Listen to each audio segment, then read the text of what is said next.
बिस्मिल्लाहिर्रहमानिर्रहीम रब्बि इश्रह ली सदरी वयस्सिर ली अमरी वहलुल उक़दतम मिन लिसानी यफ़क़हू क़ौली। अल्लाह ताला कुरान पाक में फ़रमाते हैं व इन तउद्दू निअमतल्लाहि ला तुहसूहा, यानी अगर तुम अल्लाह की नेमतों को गिनना चाहो तो नहीं गिन सकते।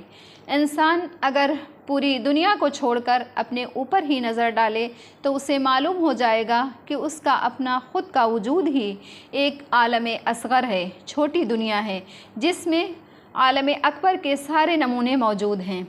उसका बदन ज़मीन की मिसाल है, उस पर उगने वाले बाल नबातात की मिसाल हैं और उसकी हड्डियाँ पहाड़ों की तरह हैं।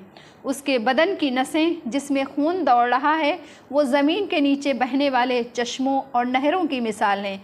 इंसान दो जुज़ से बना हुआ है, एक बदन दूसरे रूह, और ये भी ज़ाहिर है कि क़द्र व क़ीमत के एतबार से रूह असल, आला और अफजल है। बदन सिर्फ़ उसके ताबे और छोटा दर्जा रखता है। अब इस बदन के बारे में अतिब्बा और तशरीह करने वालों ने ये बताया है कि उसमें अल्लाह ने तकरीबन 5000 फ़ायदे की चीज़ें रखी हुई हैं। उसके बदन में 300 से ज़्यादा जोड़ हैं और हर एक जोड़ को अल्लाह ने ऐसा बनाया है कि हर वक्त की हरकत के बावजूद ना वो घिसता है ना उसकी मरम्मत की ज़रूरत होती है। आदतन इंसान की उम्र 60-70 साल की होती है और पूरी उम्र उसके ये नरम नाजुक आज़ा और उनके सब जोड़ इस तरह से हरकत में रहते हैं कि फौलाद भी अगर होता तो घिस जाता। मगर अल्लाह ताला ने फरमाया नहनु खलक़नाहुम व शददना असरहुम, यानी हमने ही इंसान को पैदा किया और हमने ही उसके जोड़बंद मजबूत किए। उसी कुदरती मजबूती का नतीजा है कि आम आदत के मुताबिक नर्म नाजुक जोड़ 70 बरस तक काम देते रहते हैं। इंसानी आज़ा में से एक आँख को ही लीजिए कि उसमें अल्लाह ताला की कितनी हिकमत मौजूद है और उसका बदला पूरी उम्र शुक्र करके भी इंसान नहीं चुका सकता। फिर उस आँख के एक मर्तबे के अमल को देख करके ये हिसाब लगाइए कि इस एक मिनट के अमल में अल्लाह की कितनी नेमतें काम कर रही हैं, तो हैरत होती है क्योंकि आँख उठी और उसने किसी चीज़ को देखा। उसमें जिस तरह से आँख की अंदर की ताकतों ने अमल किया, इसी तरह से अल्लाह की बाहरी मखलूक़ात का भी उसमें बहुत बड़ा हिस्सा है। अगर आफ़ताब की रोशनी न हो तो आँख के अंदर की रोशनी काम नहीं दे सकती है।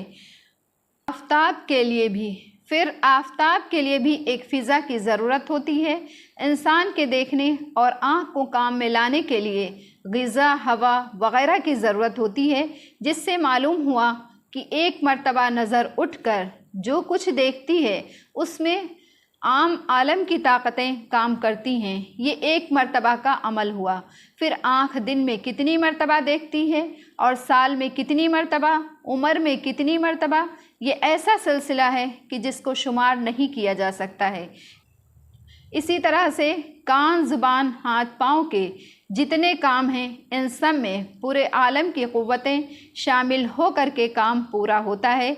ये तो वो नेमत है जो हर इंसान को मिली हुई है। अल्लाह ने ये नेमतें आम्मा रखी है और ये बराबर बराबर हर इंसान को अल्लाह ताला ने दे रखा है। इसमें किसी अमीर गरीब का कोई फ़र्क नहीं है, ये नेमतें आम्मा है। इसके बाद अल्लाह की कुछ ख़ास नेमतें हैं जो हिकमत के तहत अल्लाह ने हर इंसान को कम ज़्यादा करके दी हुई हैं। माल दौलत, इज़्ज़त, राहत, आराम सब इसी क़िस्म में दाखिल हैं। इन नेमतों की बनिस्बत जो अल्लाह आम नेमतें जो हर इंसान को अल्लाह ने दी हैं वो ज़्यादा अहम हैं और ज़्यादा अशरफ हैं। मगर भोला भाला इंसान इन नेमतों की तरफ तवज्जो ही नहीं करता। वो सिर्फ़ अपनी मामूली चीज़ें, खाने पीने, रहने सहने की चीज़ों पर ही उसकी नज़र रुक जाती है। लाज़मी नतीजा ये होना चाहिए कि इंसान अपने ऊपर एहसानात करने वाले की हम्द व सना बयान करे और करता ही रहे। सबसे पहला कलमा अल्लाह ताला ने जो बयान किया अल्हम्दुलिल्लाह कहा गया।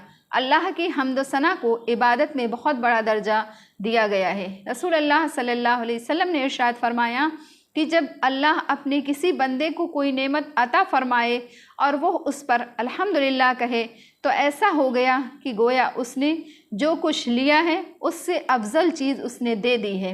एक दूसरी हदीस में है کہ اگر ساری نعمتیں کسی کو مل جائیں اور وہ اس پر الحمدللہ کہے تو یہ الحمدللہ ان ساری نعمتوں سے افضل ہے۔ ایک اور حدیث میں ہے کہ الحمدللہ سے میزان عمل کا آدھا پلہ بھر جاتا ہے۔ اللہ نے انسان کو تہذیب اخلاق سکھانے کے لیے بھی اس کو یہ حکم دیا کہ میری نعمت اور احسان جن واسطوں سے تمہارے ہاتھ میں آئے ان کا بھی تم شکر ادا کرتے رہا کرو، کیونکہ جو شخص اپنے کسی محسن یعنی انسان کا شکر ادا نہیں کرے گا وہ خدا کا بھی شکر ادا نہیں کرے گا۔